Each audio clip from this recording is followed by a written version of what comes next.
Hi, we're continuing on with indefinite integrals.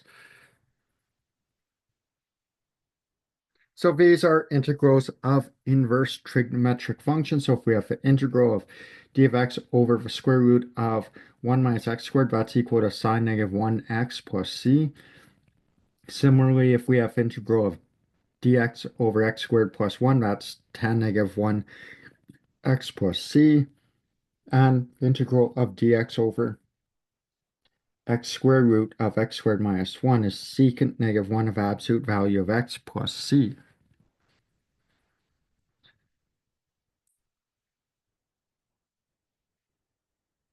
So we're going to do some examples. So we're evaluating the integral of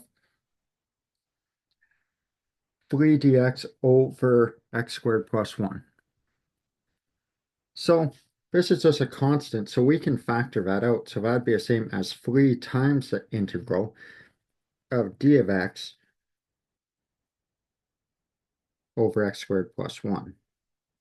So that'd be 3 times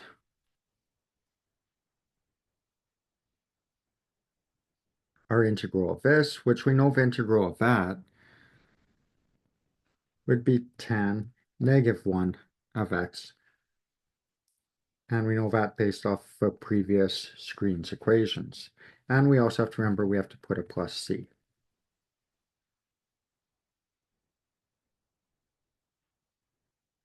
Now this one, the integral of x squared plus 3 over x squared plus 1, at first doesn't look like we can do anything with it. But then we can think about it a bit more and we can break this up. So this would be the same as the integral of x squared plus 1 over x squared plus 1 plus 2 over x squared plus 1 d of x. So both these have the same denominator, so if we added these, we would end up with this here. But we can see that this over this would just be 1. So this is our integral of 1 plus 2 over x squared plus 1, which we can write as 2 times 1 over x squared plus 1 d of x. Now, if we have integral of 1, we know that that's just going to be x.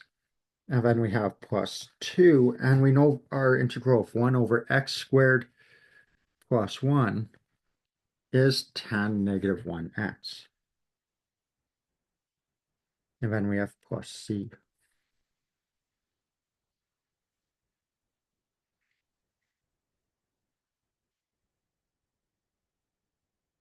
Okay, so next we're looking at integration using reverse chain rule, part 1.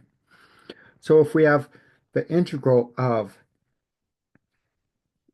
k times x plus b to the power of n d of x, that's equal to 1 over k times 1 over n plus 1 times k of x plus b to the power of n plus 1 plus c. Now, k and b in this case are constants.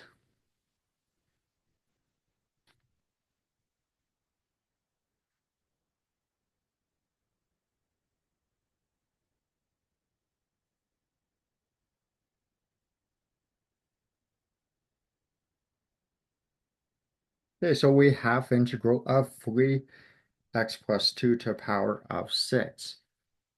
So that's going to equal 1 over this value in front, so 1 over 3 times 1 over n plus 1, so our n is 6.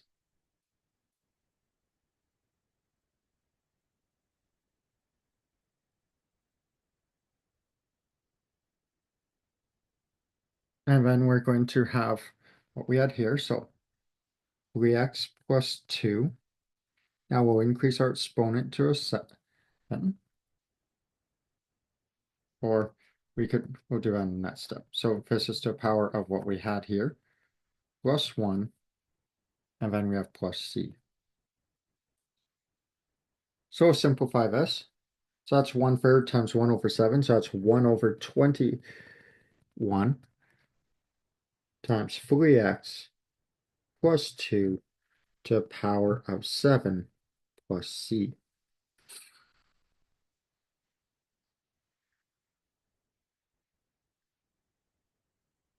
Now, this perfect reverse chain rule works when we tend to have polynomials. We also have other situations that aren't polynomials that we'll look at. So if we have integral of e k to the x, that's just equal to 1 over k e to the kx plus c. If we have integral of a to kx dx, that's equal to a to kx over k natural logarithm of a plus c. Integral of cos kx dx is equal to 1 over k sine kx plus c. And our integral of sine kx dx is negative 1 over cos kx plus c.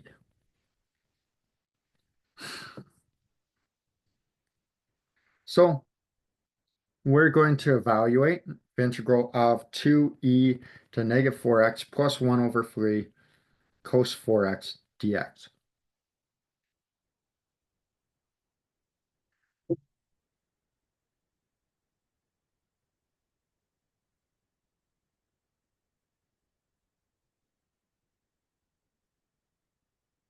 Okay, so because we had negative 4 here, that means we've got 1 over negative 4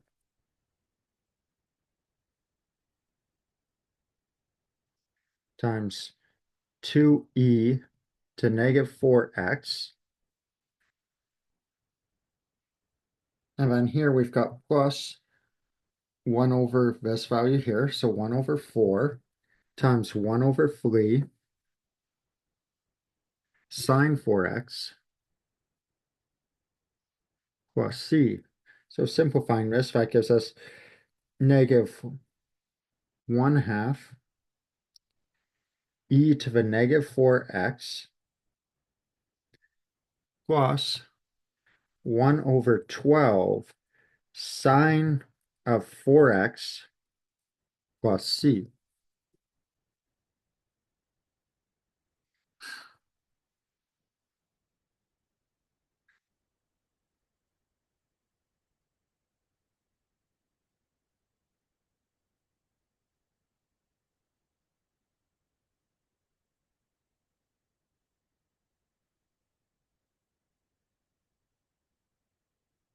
We also can utilize our double angle identities to help us integrate things. So if we have the integral of cos squared x d of x, with our cos double angle identity, we can rearrange it so that we've got cos squared x is equal to 1 half plus 1 half cos 2x, which when we take the integral of that, that gives us 1 half x plus 1 quarter sine 2x plus c. Similarly, if we have integral of sine squared x d of x, that's going to equal the integral of 1 half minus 1 half cos 2x d of x, which equals 1 half x minus 1 quarter sine of 2x plus c.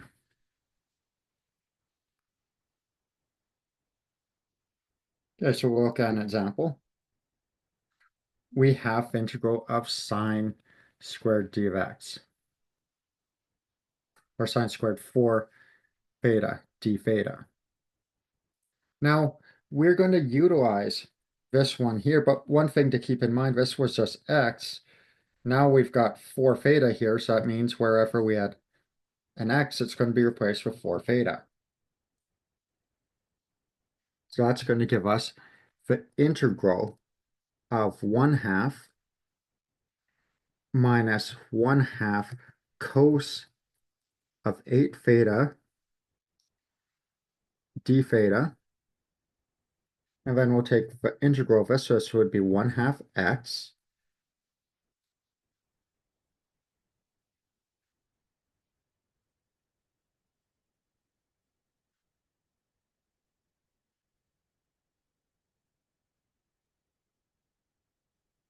and then we've got minus 1 half.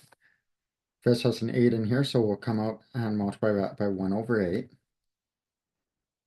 And then This would be sine of 8 theta plus c. So that gives us 1/2 x minus 1 over 16 sine of 8 theta plus c.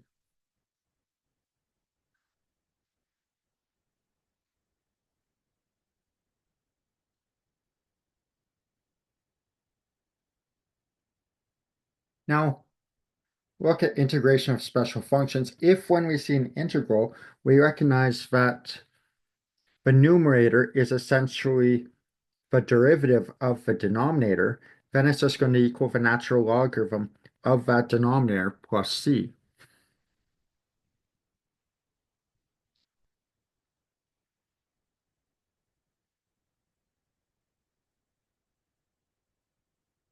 So for example, this one here, we have the integral of 2x plus 1 over x squared plus x minus 4. We can see that if we take the derivative of this denominator, we get that numerator. So this would just equal the natural logarithm of that denominator of x squared plus x minus 4, and then plus c.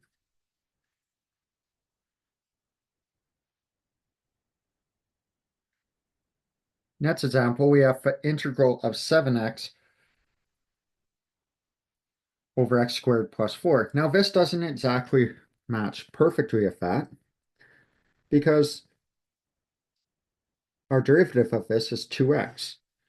However, we could rewrite this because we could look at it as the integral of, we know the derivative of this is 2x, right, x squared plus 4, and we'd have to think of what to multiply by so that we can get 7x up here. So I could multiply this by, if I was multiplying this by 7 over 2, that gives us this here. Because if we simplify, those 2's cancel, so that gives us 7x over x squared plus 4.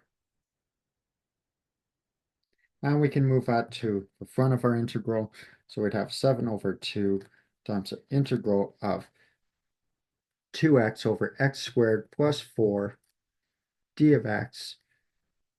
So that gives us 7 over 2 times the natural logarithm of x squared plus 4.